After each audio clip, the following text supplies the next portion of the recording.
Hello students, welcome to Dr. B.R. Ambedkar Open University, Hyderabad. I am Dr. Sonal Mobar Roy and today we will be looking at the course Social Issues, Policies and Development. We will be focusing on block 5 which talks about contemporary concerns related to social and human development. We will be looking at unit 13, Social Exclusion and Inclusion, and this course is part of Sociology UG second year semester 3. In today's segment, we will be looking at contemporary concerns related to social and human development. So, when you are a student of sociology, it becomes imperative to look at the contemporary concerns in social and human development. You have to look at the issues related to social exclusion and inclusion. You have to understand what are the indicators of human development. How is participatory development leading to better inclusion of the marginalized? And the overall focus of this segment is to talk about inclusivity, to talk about how people-centeredness in programs is important, and sustainable development for all sections of the society.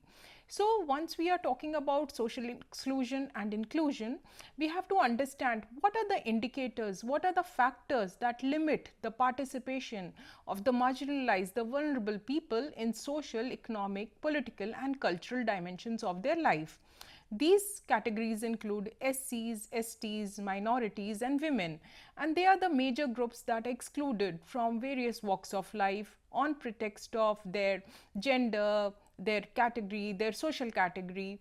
And as a student of sociology, it is our duty to understand that these gaps are filled, that the interventions are reaching the final, the last mile, the poorest of the poor, and we have better human development in all walks of life. When we are talking about human development, it focuses on people's well-being, opportunities and choices.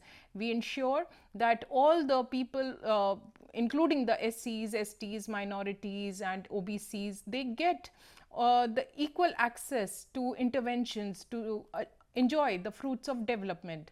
The Human Development Reports from 1990 to 2016 are being shared in this lesson here, and we will be talking about the details in the coming slides. Then when we are talking about the participatory development, we are focusing on people's involvement in planning and implementation of development programs.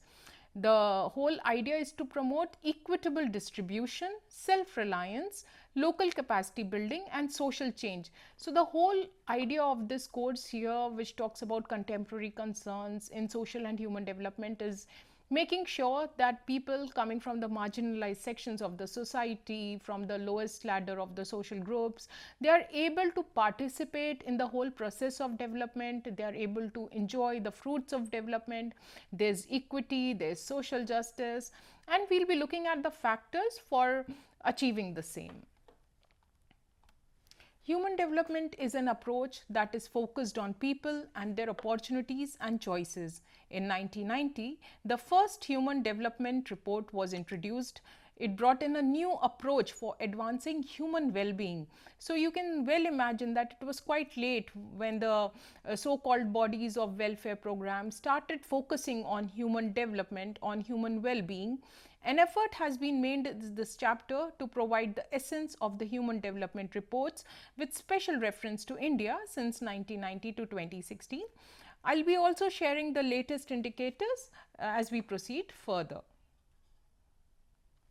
So, looking at the participatory development issues, what are the key points? So, sorry, 5 minutes more? Achha. So, coming to the participatory development key points, it is essential that we look at people's participation in development. Sociologists emphasize that active involvement of people in development activities is essential for faster and more inclusive economic growth. Working in rural development, I can share an example of organizing a Gram Sabha. If you visit a rural area, you will see that Gram Sabhas are organized and people of the village are able to participate and voice their concerns. It is a very good example of people participation in development process. Then we look at equitable distribution of benefits. Participatory development ensures that the benefits of development reach different sections of the society more fairly, especially the marginalized groups. So, all the groups including the tribals, the PVTGs, the differently abled, women, etc., they are able to enjoy the equal distribution of benefits. And social change and empowerment is also one of the key points of this whole process.